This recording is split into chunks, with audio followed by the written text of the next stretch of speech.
being here. It's lovely to meet each and every one of you. I have lived in Bangalore most of my life. I'm as Bangalorean as it gets. And I'd like to first ask you, sir, how would you like for me to address you? Should I say, sir, Narayana Murthy, sir? I'll say Murthy, sir. So what do you think at the very beginning, because we are sitting here speaking in Bangalore, what do you think makes Bangalore the city? You've seen it for a long time now, and if you had to define Bangalore in your way over the last 40, 50 years, how would you put Bangalore in say 3 or 4 sentences? The most enduring memory that I have, Lord, is that people are very hospitable. They are very accommodating. Being a Kannadiga, I have been coming to this city since 1959. So I do know this city reasonably well. They are very, very hospitable, very accommodating, very adjusting, very welcoming, and very kind people. So there is absolutely no doubt about it. And they welcome people from all other states and from other countries wholeheartedly. Second, thanks to the extraordinary vision of the Diwans and the Maharaja of Mysore and others, this state, Maharaja had an excellent educational foundation.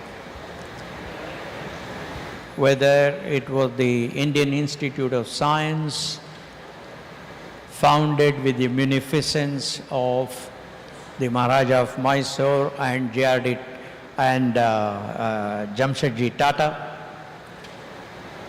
or whether the number of engineering colleges founded by several altruistic, educated, retired engineers. Karnataka has always had a reputation for,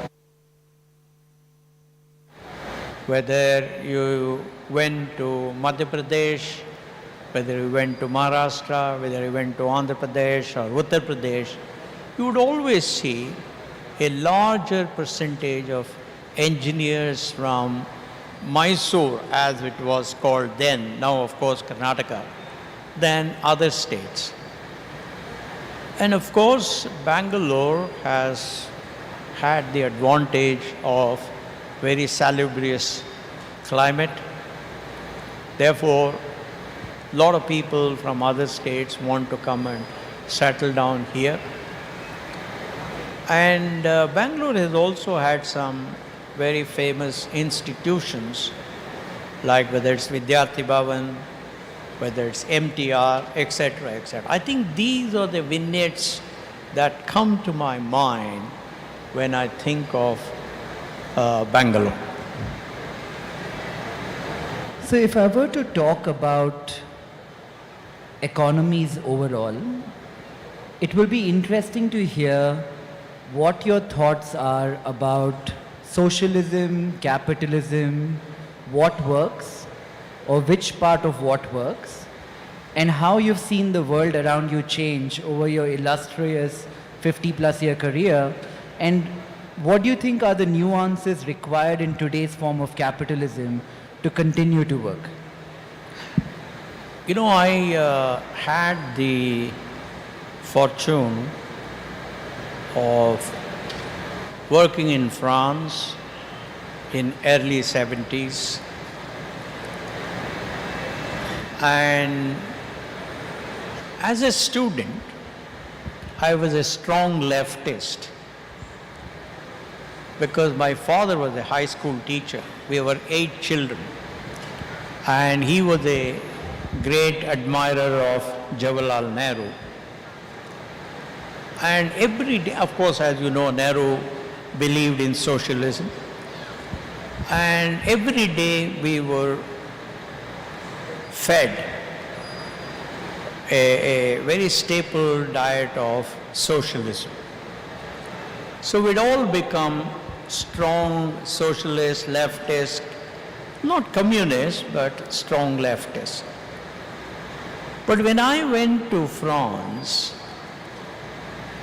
my whole edifice of socialism and leftism crumbled, because I saw clean roads, I saw prosperity, I saw most advanced trains running on time, I saw prosperity everywhere, lots of food, well-clothed people, healthy people, and all of that. Therefore, I was transformed from a confused leftist to a determined, compassionate capitalist. Now, what do I mean by a determined, compassionate capitalist? I believe that capitalism based on the twin pillars of free market and entrepreneurship is the only solutions to any country to solve its problem of poverty. There is no other ism. Let me assure you, there is no other ism. I have studied reasonably deeply. So anybody who says other way may not be telling the whole truth. So what you need is free markets where government doesn't interfere, and second, entrepreneurship where government goes out of its way to encourage the entrepreneurs to run their enterprises legally and ethically, so government becomes a fair and transparent regulator. Now that's on the government side. On the other hand, on the side of the entrepreneurs, they have to realize that they are the evangelists for capitalism, because by and large capitalism is still new in India. It's not yet been fully accepted, particularly in politics. So therefore,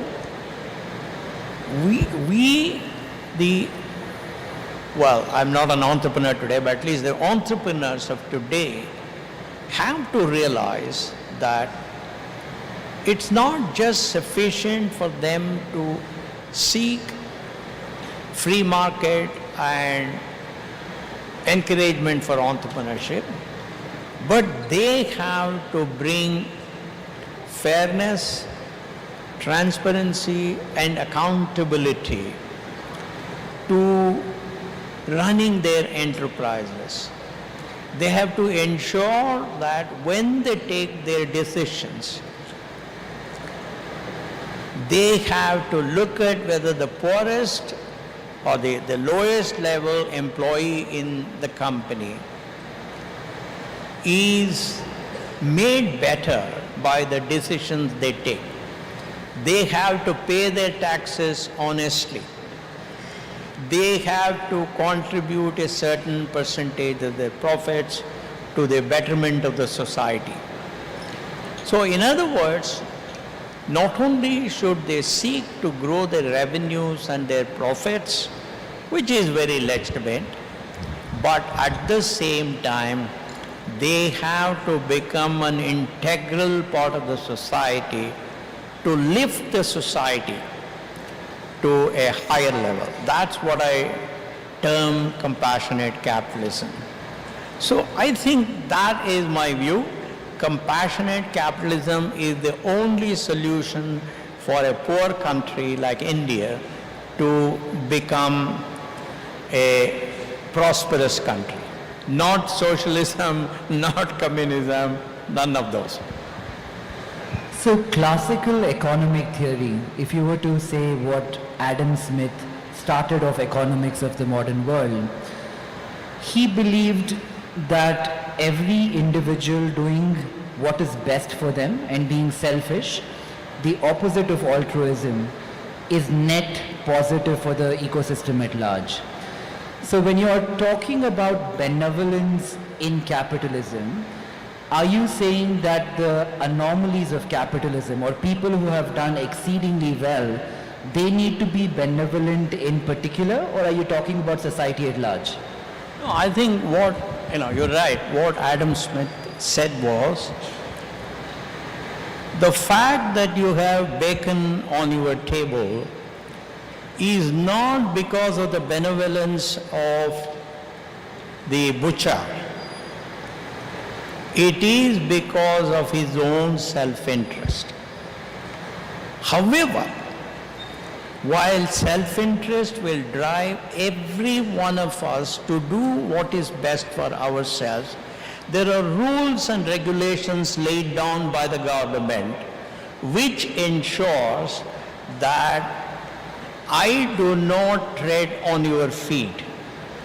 I do not compromise the interest of the society. I pay my taxes properly. I follow every rule of the land. The moment I follow every rule of the land, the moment I am a good citizen, then I am absolutely free to maximize my profit. So that is the kind of equilibrium, economic equilibrium that you and I would want. Do you have an opinion in particular about taxation, Murthy sir? I think many governments and we have precedent in the Western economies where someone like Richard Nixon maybe tweaked the tax rates multiple times. He realized that 20% is probably the kind of number where most likely will there be honest taxation where people are willing to pay that 20% and the incentive to circumvent that goes down. Do you think in the capitalistic society of today, India included, there is an appropriate level of taxation? Well, we have to realize that India is a poor country. A per capita GDP of $2,300 puts us about twice the per capita GDP of what is called low-income countries by the United Nations and other bodies. We are still far away from being called a middle-income country, where the per capita GDP is somewhere between 6,000 to about 12 to 15,000. You know it very well. Now, in a country like India, where there's a large mass of poor people, I think we, the evangelists of capitalism, must accept that we have to pay a higher level of taxation because there are so many public services that our government will have to provide for the poor people. You know, the other day the Prime Minister said that his government will provide free ration to 800 million people for the next 5 years. So what that really means is we have at least 800 million people who do not have the capacity to earn 2 meals a day. Now, it's partly their problem, but partly the problem of the society. Poor fellows, they would have tried hard, but they may not have been able to get jobs. So, in order to create efficient, corruption-free, and effective public goods in our country, the taxation will have to be obviously higher than what you see in developed countries. So I personally would not at all grudge if I have to pay a higher level of taxation. I'm quite happy because it's only, Priyank is here, it's only people like him who will have to say, how can we provide the best services for the poor people? However, when you provide those services, when you provide those subsidies, there must be something in return that they are willing to do. For example, if you say, I will give you free electricity, then it would have been a very nice thing for the government to have said, but we want to see the percentage attendance in schools, in the primary schools and middle schools, to go up by 20%. Then only we will give you that. In other words, nothing should be given free, but there should be a contribution of the citizen also towards making our society a better society. So I think it's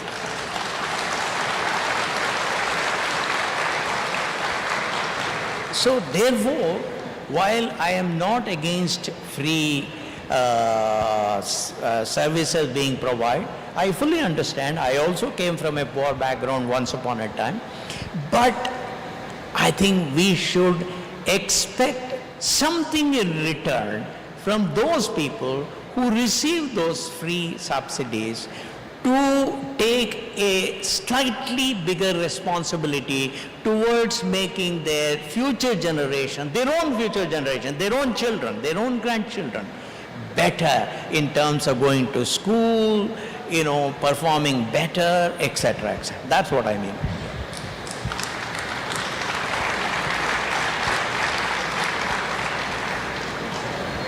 Just extrapolating on that same thought a bit further, if, like you said, let's say that GDP per capita number where things start to change drastically, in today's ecosystem, let's assume it's $5,000 per person. If you had to give three suggestions, three very definitive suggestions that could easily be implemented by the government that you think will go a long way towards helping this outcome, what would they be? To enhance the GDP? Take it to GDP of $5,000 per capita. Yeah, well, we have a neighbor in the north, China. China has reached a GDP of 19 plus trillion dollars. We are at 3.1 or 3.2, 3.4, I don't know, whatever, maybe 4. Some people are saying 4, I don't know, whatever it is. In other words, a neighbor of ours up in the north, which had all the same problems as us, which, has reached a GDP 5 times India's or 6 times India's. So all that I would humbly request our political leaders is to study China very, very carefully and then see what are the good things that we can learn from China and implement it here so that India too becomes, India too advances at the same pace as China, and India too becomes become a nation that has reduced the poverty of its people. One answer to that could be China of the 80s and 90s and 2000s, early 2000s, was really open in nature.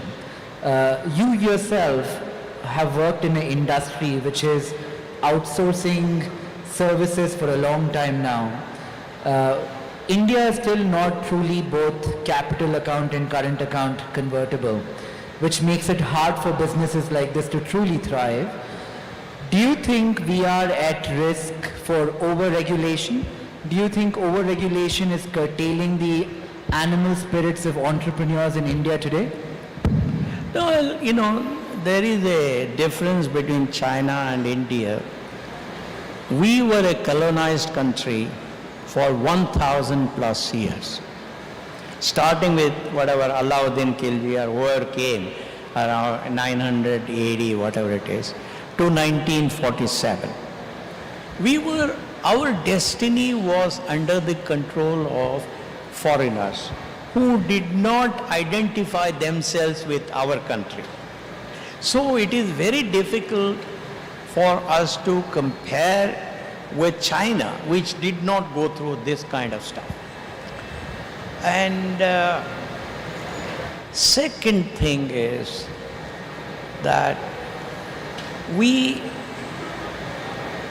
have a different model of governance. Okay? We are a democracy, at least in voting, and therefore it's not that easy. It's not that easy for the government to push through what it believes is the best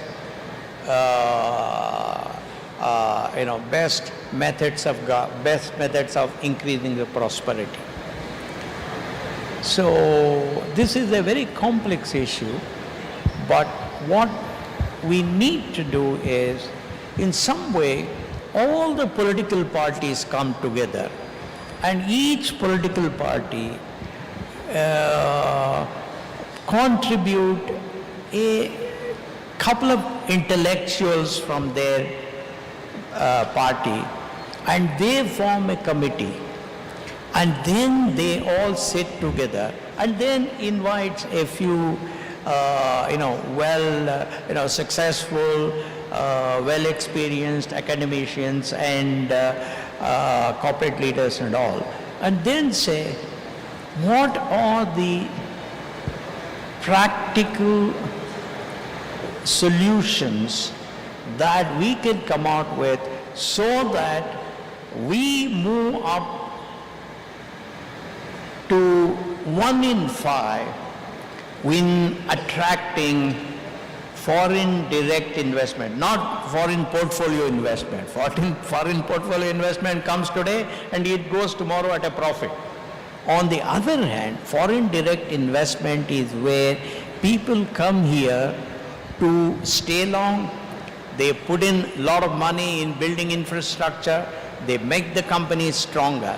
So I think if we can come out with a report wherein we can say, these are the 100 things that have made various other nations a fast progressing and prosperous country. Therefore, let's try and see if we can implement it. Now, it is very, very important whether it is a BJP government or a Congress government or a whatever, some Trinamool Congress, I don't know, whatever they are. They all have to say, our country comes first and then our party.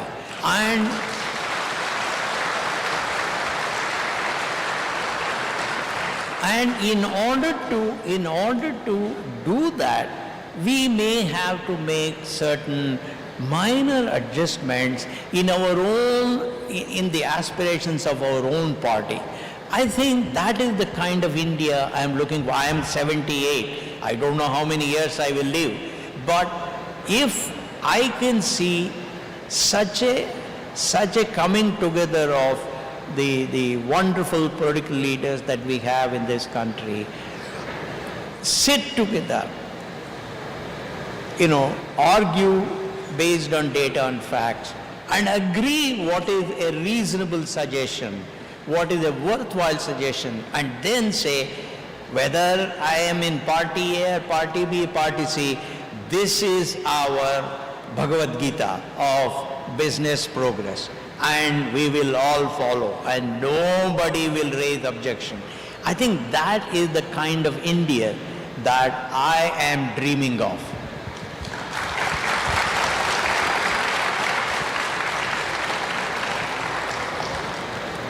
If I were to move on to education, a lot of companies in the West, Facebook, Meta now, X, a lot of them are not insisting upon traditional college degrees, to the extent that there might be some companies claiming that you don't need to mention where you graduated from on your job application to these companies.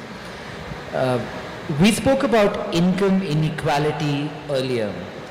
If one were to assume that the biggest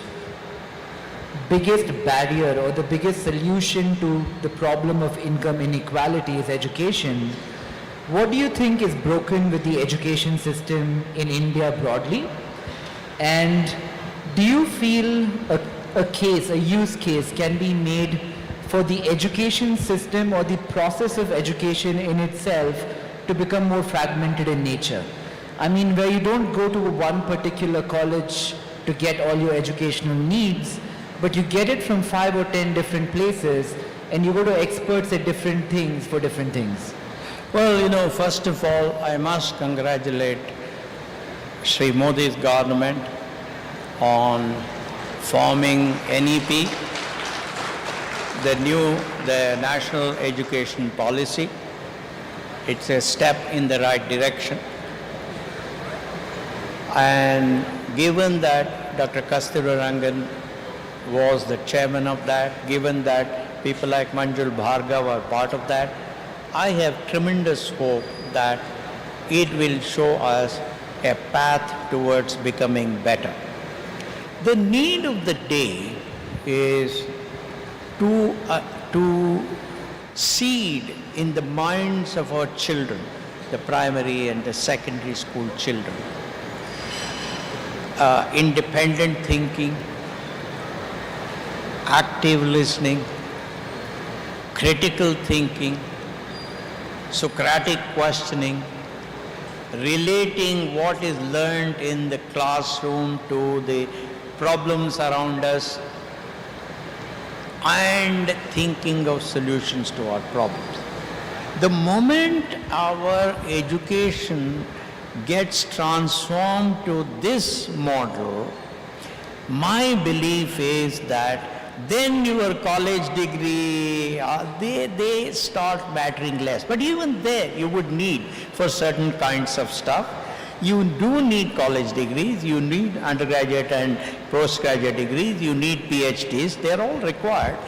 But it would not be as important as we see here. For example, I have a friend of mine who is a professor at a top class, who is a very famous orthopedician in the US, and his undergraduate degree was in history.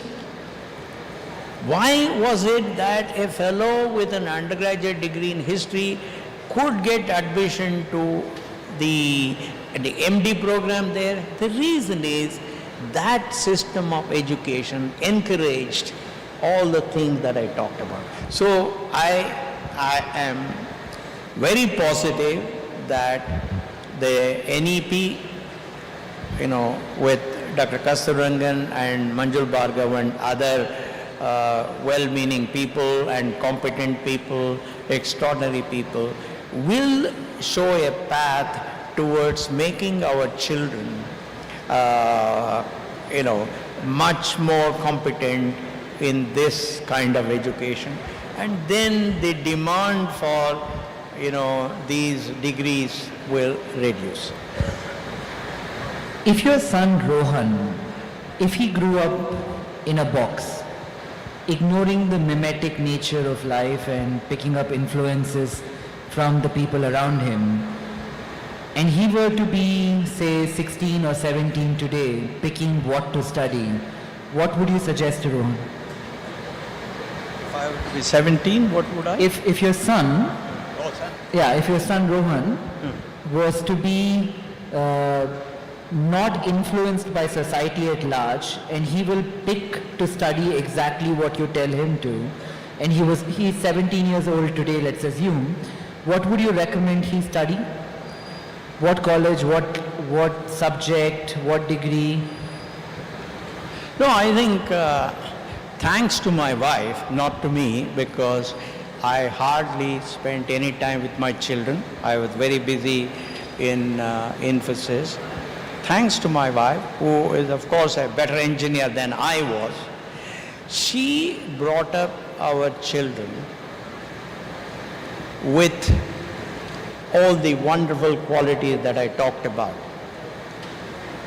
Curiosity, analytical thinking, relating formal education to understand reality around us, etc. And they both went abroad to the US for undergraduate education. Of course, my son did his PhD later, daughter did her MBA. So in some way, I would say that I have been very lucky because I have had a partner who took up that responsibility of bringing up two wonderful children. I don't think I would have asked for anything more. For companies like Infosys, which are exporting services to the Western world, amongst many other things that Infosys is doing, how big of a threat do you think language models, artificial intelligence? I've spent the last couple of days trying to get my head around Q-Star AI's new chat AI's new product, ChatGPT's new thing. I'm still trying to figure out how it actually works, but on the face of it, for somebody who is not an expert at this, it could systemically affect how companies like Infosys work. How do you think they will transition into the world of tomorrow? Well, the reality is that human mind is the most flexible and the most powerful instrument that ever existed. We have seen, starting from the invention of the wheel to ChatGPT 4 today, it has been a journey of asking questions as to how can we use technology to make our lives better? How can we use technology for us to become more productive? How can we reduce the cost of the technology? How can we make this technology become all-pervasive? How can we use technology to enhance transparency, efficiency, etc., etc.? That has been going on. And all of that has happened due to either invention that happens once in a while or to innovation that happens on a continuous basis. So the only insurance that any company, doesn't matter whether it's Infosys or Hindustan Unilever or any company that you, in any field that you can think of, the only insurance that it has for its survival, growth and success is the ability to create a mindset in the organization that constantly innovates and that constantly says, how can we improve our productivity? How can we improve the quality? How can we reduce the cost of what we do? What are the new methods by which we can in fact make the life of our citizens even better. As long as the CEOs of companies encourage such thinking amongst the employees of the company, then you don't have to worry about ChatGPT, LLM, it doesn't matter. Machine learning, deep learning, whatever may come and go, they will all be able to leverage those technologies for the betterment of the companies, the individuals, and the country. That's what I was watching an interview by you. You spoke about your time in France, your time backpacking through Eastern Europe. The Narayana Murthy that we see today, how did that transition on a very individualistic level happen from you hitchhiking in Eastern Europe to you, Murthy sir, sitting here today? And can you talk about some of the big learnings that you have had through that journey? Doesn't have to be very professional in nature, but just as an individual, as a person. Well, I was very fortunate that I was brought up in a house, in a home, where the father, he was in a petty job, what you would call, and mother was busy in the kitchen from 6 a.m. to probably 8 p.m. because those days she had to use wood to burn the stove, right, to use the stove. We didn't have any coal, we didn't have all these gas stoves, nothing. So the result was both the parents were busy with their own chores, and the only time when we all sat together was at dinner. Father would talk about all the wonderful things that were happening during Nehru's, during that time, thanks to Jawaharlal Nehru. And he would tell us time and again, friend, the only escape you have from poverty is a little bit of smartness, lot of hard work, and an enduring value system. He said those are the only three things that will take you from where you are today to betterment.